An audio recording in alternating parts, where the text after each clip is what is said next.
Well, welcome to our Wednesday prayer video.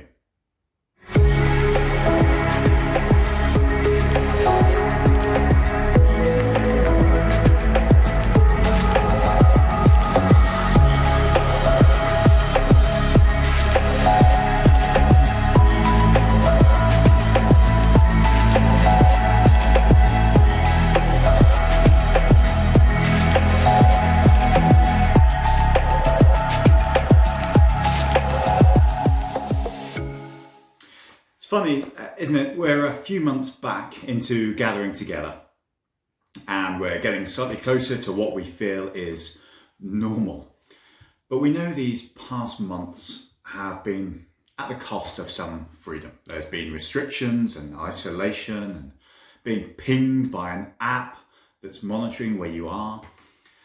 And they've been at the expense of fellowship and togetherness and things we might have done as a church. But for many Christians, not gathering is normal.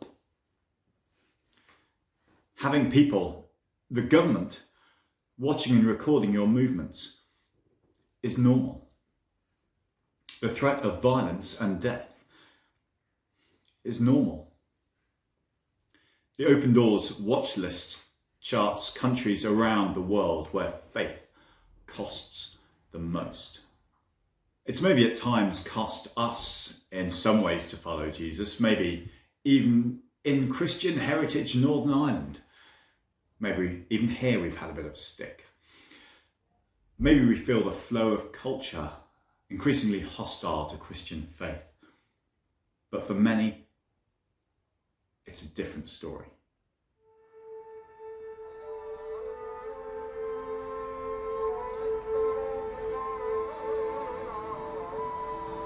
بحكي معي أختي تكون عم تبكي تصير تبهدلني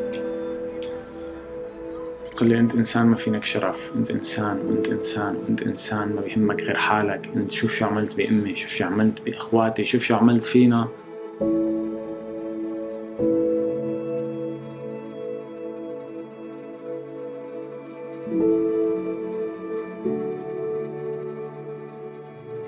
فتت على بيت أخوي لقيت كل الغرف مسكرة، ما في حدا، بس غرفتي مفتوحة والشناتي كلياتها مضبوبة غراضي وأكياس مضبوبة محطوطة على جنب. قال لي ليك أغراضك بالغرفة يا أما روح على البيت بالضيعة، وسكر طبعا ما خلاني أحكي شيء.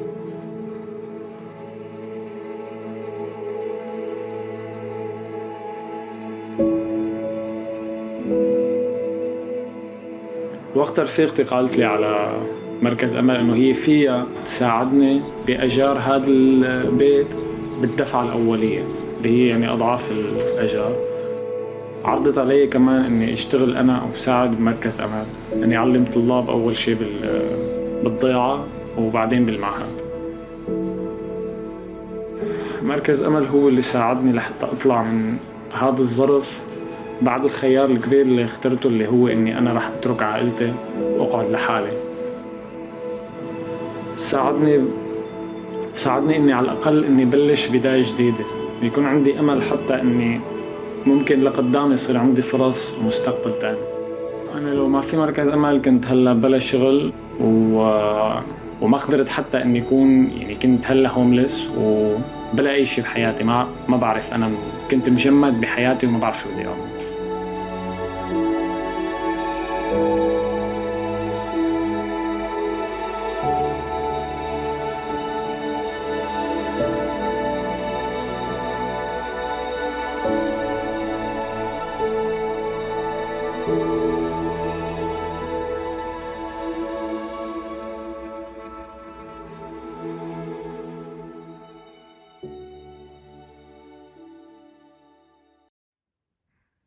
In Romans chapter 1 verses 11 to 12, Paul says to Christians he is writing to, and for whom being a Christian was definitely being in the vulnerable, perhaps persecuted minority. He says, I long to see you, that I may impart to you some spiritual gift to make you strong. That is, that you and I may be mutually encouraged by each other's faith. What is great about that story of Anwar that we just heard is the support and encouragement that Anwar got from other Christians that encouraged him in his faith and hope despite everything. And how mutually his faith and hope are an encouragement and an inspiration to us. That is a joy and responsibility of being the church, belonging to this greater family of God, the support and encouragement we can give, not least, in fact, above all, in prayer. And the encouragement that we receive that others give to us to keep going in the faith. So we can be praying for Anwar and many others like him who experience living out faith in a way that's very different from us, but who are our sisters and brothers in Christ. Do look up the World Watch List on Open Doors for more prayer pointers. And do remember, we're hoping to show this standing strong live together in church a week on Saturday. I warmly invite you to come along, and I've invited the folks from Knockbreeder Church of Ireland, where we would normally meet with them on a Sunday evening in September, to come and join us if they wish on that Saturday evening. Here's a trailer for it. I long to see you, so that I may impart some spiritual gift. To make you strong.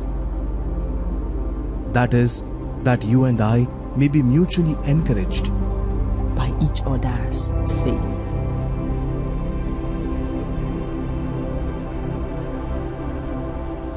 This is the persecuted church, following Jesus in isolation, in secret, and in danger.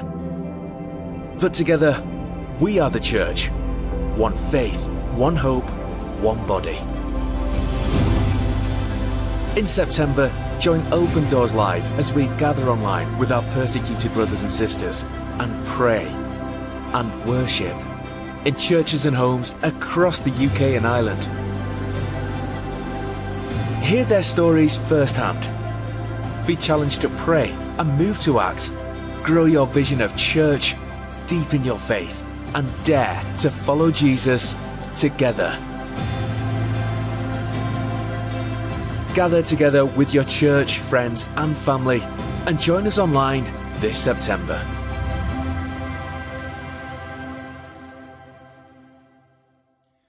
Just the last thing, and closer to home. We can be praying for our young people. We had 5 come to communicants class last night, exploring the faith they've grown up in and they are owning for themselves. That's great. For our young people in church, though, well, life is certainly not as brutal and hard as for those in persecuted churches, but it is perhaps a lot harder than we may have experienced when we were at school. It's a more hostile culture as they try to hold on to and stand up for the Christian faith and values. There are stronger pulls than ever away from living for Jesus. So pray for our young people and coming generations as they seek to be faithful to Jesus in the world they're growing up in.